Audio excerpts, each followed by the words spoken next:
Alongside Brent Hubbs, I'm Austin Price for the 2-minute drill on this Monday.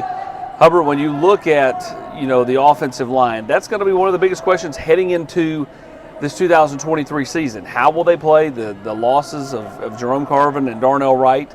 They've inserted some new bodies, but I think until you get to really game action, you're not going to know. And I would expect a lot of these scrimmages over the next couple of weeks to be dominated by the defense up front. Well, we'll see where this offensive line gets to. Obviously, those are big holes to fill, as you mentioned. And I think the loss of Carvin is probably not talked about enough because Darnell Wright went so high in the draft. But I think Carvin was a good aid to Cooper Mays. Sure. They played off each other very well. So we'll see. Glenn Ellerbe meeting with the media today saying, look, I'm rotating a bunch of guys, a bunch of different combinations, but said it would start to sort itself out after Thursday's first scrimmage.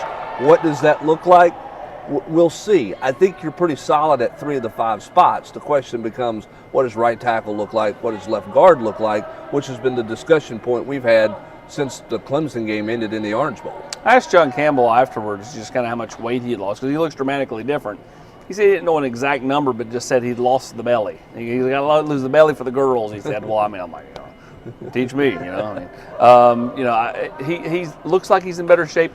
Says he's playing as confident as he was when he was a senior in high school, which obviously, when you're a senior and you're a team that's undefeated and winning a lot of games and you're a big-time recruit, you normally are playing pretty confidently. Yeah, and they're not moving him around. He's anchored in at left. I think it's been, a decision to get him comfortable in the offense. He wasn't 100% healthy in the spring, a little bit limited there.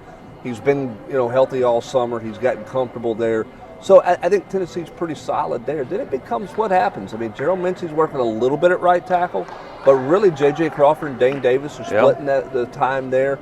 So what does that look like?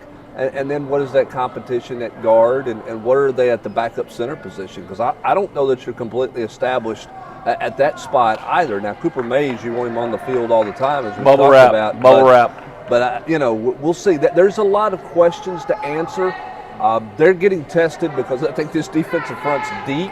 I think this defensive front's playing pretty physical right now. So probably the best thing going for this offensive line is Rodney Garner's group every day on the practice field. Yeah, and one of the biggest questions going into spring, exiting spring, entering fall camp, and remaining is who's the backup center behind Cooper Mays. We joke about the bubble wrap, but I mean, in a lot of ways, that's kind of a true statement because they just don't have a lot of depth there, and the guys they have behind him are inexperienced and not exactly perfect about getting the snap back to the quarterback in a timely manner. Yeah, and Glenn Ellerbe said they'll clean all of that up, and they're working on that every day. And he acted like that's kind of a normal thing at the start of spring practice and the start of fall. So we'll see what they look like in the scrimmage on Thursday when they're going. But I think to this point, the defense, I won't say has had their way, but the defense has imposed their will a good bit in some team periods.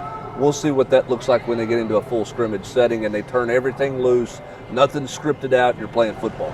Full comments from Glenn Ellerbe and all the players that spoke today up at Volquest.com. He's Brent Hubbs. I'm Austin Price.